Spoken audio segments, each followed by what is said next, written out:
How's it going, everyone? This is Jack here with Commander's Wire. Today, we had a lot of news come in reporting on various different aspects of the Commanders.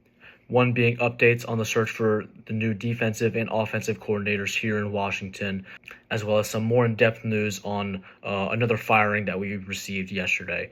To start out, I apologize. I have to interrupt this video because during editing, we have some breaking news come out.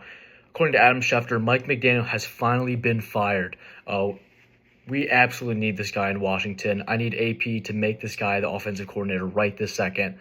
For context, Mike McDaniel was the offensive coordinator under Shanahan and Adam Peters in San Francisco, and he's also worked with Dan Quinn in Atlanta during their Super Bowl run. Unfortunately, he does have a lot of head coaching buzz, and he could get poached by a team like the Browns or even especially the Falcons, since the Falcons also have many connections to Mike McDaniels that could be very attractive, as well as a roster that is built similarly to Miami's roster. Mike McDaniel is not only an offensive mastermind, but he's the type of offensive coordinator that is needed in Washington. Unlike Cliff Kingsbury, McDaniel is a dynamic and explosive offensive play caller that is able to build his scheme around his roster rather than changing his players around his scheme. McDaniel has shown to be a dynamic play caller and make changes to his offense, whether it be with personnel like Tyreek Hill going down this year, or having a once dual-threat quarterback in Tua Tagovailoa become a pocket passer after many major head injuries and being one of the fastest quarterbacks in the NFL at getting the ball out of his hands. This has allowed the Miami offense to be one of the best in the NFL in 2023, but unfortunately fall short in 2025 after many playmakers not playing up to expectations or getting injured. So this needs to be a guy in Washington that DQ and AP need to hire right away. It was reported today that the Commanders, they interviewed Patrick Graham, who was the former defensive coordinator with the Raiders. According to We Want Dallas on X, Patrick Graham's defensive ranks as his defensive coordinator have not been great. However, they have always improved as he has been the defensive coordinator tenured for longer. So in 2019 with the Miami Dolphins, his defense was ranked 27th. In 2020 with the Giants, he was 9th. 2021 also with the Giants, he was 11th. 2022 with the Raiders, he was 27th. 2023 with the Raiders, he was 16th. 2024 with the Raiders, he was 14th, and finally 2025 with the Raiders, he was ranked 8th. I'll say that again. That came from We Want Dallas on X. And this is interesting because I personally don't really know much about Patrick Graham as far as everything that I've read today. And it seems as if he's bounced around the league for the last couple of years as defensive coordinator. So he has enough experience in order to stay as a defensive coordinator around the league. However, he doesn't have enough production in order to stay a defensive coordinator in the league long enough. Obviously, he was best with the Giants in 2020 as well as with the Raiders this year. But it wasn't enough for him to keep that job with the Raiders. According to @JDanielsMVP on X, in 2025 under Graham, the Raiders' defense was 14th in yardage differential, 25th in point differential, and 23rd in takeaways, but was 4th in yards per attempt in rush defense and 15th in net yards per attempt in pass defense.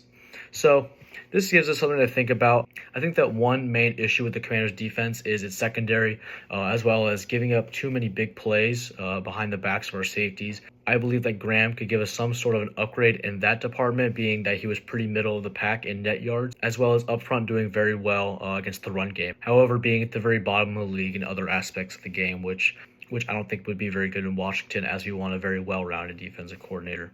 It was also reported yesterday that Matt Patricia, the defensive coordinator for the Ohio State Buckeyes, may be leaving the university and looking for an opportunity elsewhere.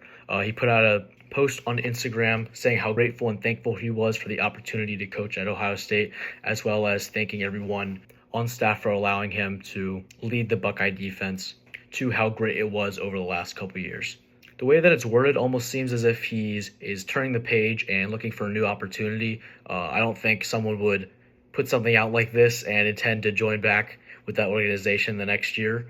It almost seems that he's looking for a greater opportunity, hopefully to something far greater, and maybe an opportunity here in the NFL and potentially with the Washington Commanders leading their defense. Now we have some more in-depth news on the firing of O-line coach Bobby Johnson. As we know, the offensive line was one of the main groups in our offense that was able to maintain its ranks and stay pretty healthy throughout the year, overall being a top 10 offensive line, in my opinion, in the NFL.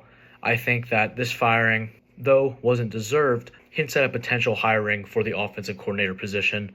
We knew that in 2023, Brian Dable did the same thing, firing offensive line coach Bobby Johnson while Bobby Johnson worked under him. I believe that after Brian Dable fired Bobby Johnson, it's very unlikely that they would reunite in Washington and to continue to lead the offense together. I think that if they were to make a move like this, it would be very likely that their offensive coordinator is bringing in someone else to fill that role, or the new potential offensive coordinator doesn't have a good relationship with the current offensive line or the previous offensive line coach being Bobby Johnson. Also could be Dan Quinn trying to move away from the gap scheme that our current offensive line, or again, I should say, that our previous offensive line coach Bobby Johnson ran with their offensive line, and could be moving towards a West Coast zone scheme that is very popular with the Shanahan offense.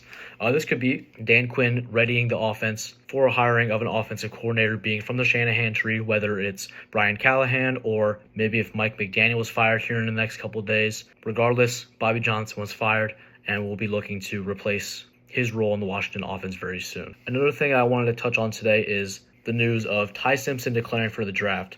Even though this won't directly affect the Commanders, it will indirectly allow us to potentially have a better draft pick come April when the draft happens. This could be because a team may want to move into the top 10 to draft Ty Simpson, and that could allow a better player to fall to 7, or even if we trade back, a better player could fall to us in that hypothetical draft pick, whether it's in the late teens or even the early 20s. Another report came out today from Jordan Schultz.